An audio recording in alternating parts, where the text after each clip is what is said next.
महर्षि भागवत कहते हैं कि जिंदगी में 85% बीमारियों को हर व्यक्ति स्वयं ठीक कर सकता है। तो अब तक जो मैं बात कर रहा था कल तक, वो 85% वाला हिस्सा था। इसमें से आपको कोई भी बात ऐसी नहीं लगी होगी जो किसी विशेषज्ञ की मदद से करनी पड़े। अब तक मैंने जितना भी आपको बताया है वो सब इतनी सरल और सहज बातें हैं जो आप स्वयं कर सकते हैं। आज मैं आपको 15% वाले हिस्से की बात करूंगा। जो बचा हुआ 15% हिस्सा है जिसमें किसी विशेषज्ञ की जरूरत है, वो वाली बात आपसे शुरू करूंगा।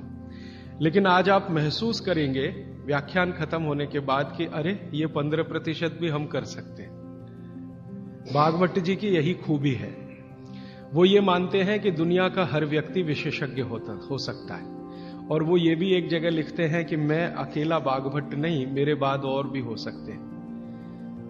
वो ये कहते हैं कि जो व्यक्ति भी अपने शरीर का सूक्ष्म अवलोकन कर सके, ऑब्जर्वेशन, सूक्ष्म माइक्रो लेवल पे, वो सभी विशेषज्ञ हो सकते हैं। तो विशेषज्ञ चिकित्सा के स्तर पर आज मैं उनका एक अध्याय आपके सामने लेता हूं। ऐसे उन्होंने लगभग 40 से ज्यादा अध्याय लिखे हैं, उसमें से एक मैं शुरू करता हूं। भागवत जी ये कहते हैं कि जब विशेषज्ञ चिकित्सा की बात आए, गंभीर रोग जैसे कैंसर है, डायबिटीज है, अर्थराइटिस है, तो इसमें वो कहते हैं कि भगवान ने, प्रकृति ने ऐसी व्यवस्था बनाई है कि विशेष गंभीर रोगों की चिकित्सा भी आप बहुत आसानी से, सहजता से कर सके। उसमें से उन्होंने एक जगह लिखा है कि इस पूरे ब्रह्मांड में, पूरी प्रकृति में ऐसी कई चीजें हैं जो एक साथ वात, पित्त और कफ तीनों को ठीक करने की शक्ति रखती है। एक साथ बहुत कम चीजें ऐसी हैं प्रकृति में जो वात, पित्त, कफ तीनों को एक साथ ठीक रखें। कुछ चीजें ऐसी हैं जो वात को अच्छा रखेंगी, कुछ चीजें ऐसी हैं जो पित्त को अच्छा रखेंगी, कुछ चीजें ऐसी हैं जो कफ को अच्छा रखेंगी। वात को अच्छा रखने वाली सबसे अच्छी चीज जो आपके घर में है वो है तेल। तेल वो जिसमें आप सब्जियां बनाते हैं, तेल वो जिसमें आप सब्जियां बनाते हैं। तो सबसे अच्छी चीज वो बोलते हैं कि तेल है, जो वात को हमेशा समभाव में रखता है, समानता में रखता है, वात को बढ़ने नहीं देता। लेकिन उन्होंने एक शब्द पर जोर दिया है कि तेल का माने शुद्ध तेल। अब ये शुद्ध तेल उन्होंने लिखा 3500 साल पहले। आज के विश्लेषण में अगर हम ध्यान दें तो शुद्ध तेल का माने तेल की घानी से निकाला हुआ सीधा सीधा तेल, बिना कुछ मिलाए हुए सीधा सीधा तेल, कोई भी मशीन से निकाला हुआ सीधा सीधा तेल, उसमें कुछ नहीं मिलाया, मतलब नॉन रिफाइंड तेल। नॉन रिफाइंड तेल। अगर आप तेल खा रहे हैं तो भागवत जी का निवेदन है कि आप तेल शुद्ध खाइए, माने रिफाइंड तेल मत खाइए, डबल रिफाइंड तेल मत खाइए। अब आप कहेंगे जी क्यों नहीं खाएं, डॉक्टर तो यही बोलते हैं कि रिफाइंड खाओ, डबल रिफाइंड खाओ तो आपको हृदय घात नहीं आएगा, वगैरह वगैरह। ये जो रिफाइंड तेल है, मैंने इनको देखा है कैसे रिफाइंड किया जाता है। आप भी देख लें, कभी मौका मिले तो बहुत अच्छा होगा। किसी भी तेल को रिफाइंड करने में 6 से 7 केमिकल इस्तेमाल होते हैं, और डबल रिफाइंड करने में 12 से 13 केमिकल इस्तेमाल होते हैं।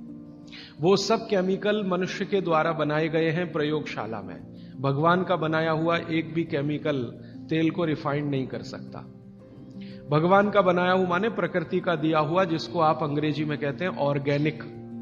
ऑर्गेनिक एक भी केमिकल नहीं है जो तेल को साफ कर सके, एक भी केमिकल दुनिया में नहीं है। जितने भी केमिकल तेल को साफ करने के लिए उपयोग किए जाते हैं वो सब इनऑर्गेनिक है, और इनऑर्गेनिक केमिकल ही दुनिया में जहर बनाते हैं, और उनका कॉम्बिनेशन जहर की तरफ ही लेके जाता है।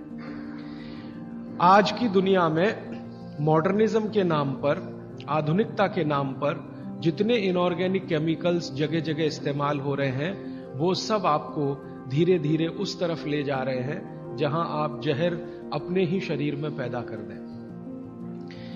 इसलिए रिफाइंड तेल, डबल रिफाइंड तेल गलती से भी मत खाइए।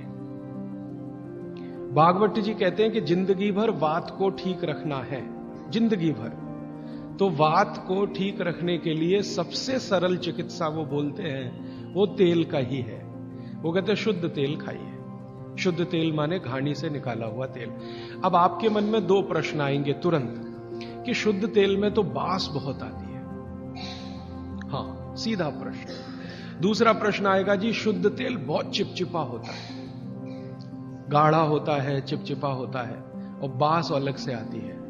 हम लोगों ने जब शुद्ध तेल पर भारत देश के कुछ वैज्ञानिकों की मदद से काम किया, एक तरह से कहें रिसर्च किया, तो पता चला कि तेल का जो चिपचिपापन है वो उसका सबसे महत्वपूर्ण घटक है। तेल में बहुत कुछ होता है, जैसे मैंने आपको पहले दिन बताया ना, मिट्टी में माइक्रो न्यूट्रिएंट्स है, कैल्शियम है, आयरन है, सिलिकॉन है, कोबाल्ट है, ऐसे तेल में भी है, हर चीज में है। तो तेल का जो सबसे महत्वपूर्ण हिस्सा है वो उसका चिपचिपापन ही है। और जैसे ही तेल में से ये चिपचिपापन निकाला तो पता चला वो तेल ही नहीं बचा। तेल जिस चीज के लिए खाया जाता है वो बचा ही नहीं, वो हिस्सा ही गायब हो गया। फिर हमने देखा कि तेल में जो बास आ रही है, बास, वो उसका प्रोटीन कंटेंट है। तेल में प्रोटीन बहुत है। जैसे आपने सुना है दालों में प्रोटीन होता है, दालों में प्रोटीन सबसे ज्यादा है, भगवान का, ईश्वर का दिया हुआ। दालों के बाद दूसरे नंबर पर जो प्रोटीन सबसे ज्यादा है वो तेलों में है। तो आप जो तेल में देख रहे हैं कि उसकी बास है, वो बास जो है ना, उसका ऑर्गेनिक कंटेंट है प्रोटीन के लिए। 4-5 तरह के प्रोटीन है सभी तेलों में। आप जैसे ही तेल की बास निकालेंगे उसका प्रोटीन वाला घटक गायब हो जाता है। अब बास निकाल दिया तो प्रोटीन निकल गया, और चिपचिपापन निकाल दिया तो उसका जो फैटी एसिड है वो गायब। अब ये दोनों ही चीजें गायब हो गई तो तेल नहीं रहा, वो पानी है एक तरह से।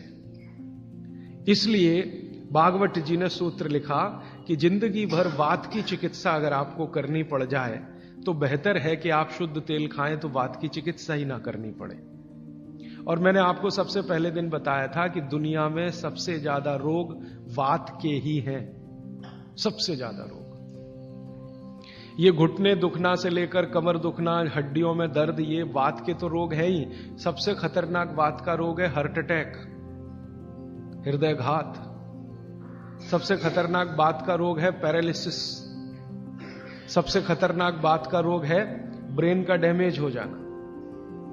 तो ये खराब से खराब जो रोग आपकी जिंदगी में है, इनमें वात के खत्म हो जाने की या वात के पूरी तरह से बिगड़ जाने की भूमिका सबसे बड़ी है। दोस्तों, सबसे पहले तो चैनल सब्सक्राइब करें, फिर लाइक, कमेंट और शेयर करें। और हाँ, हमारा एंड्रॉयड ऐप डाउनलोड करना ना भूलें।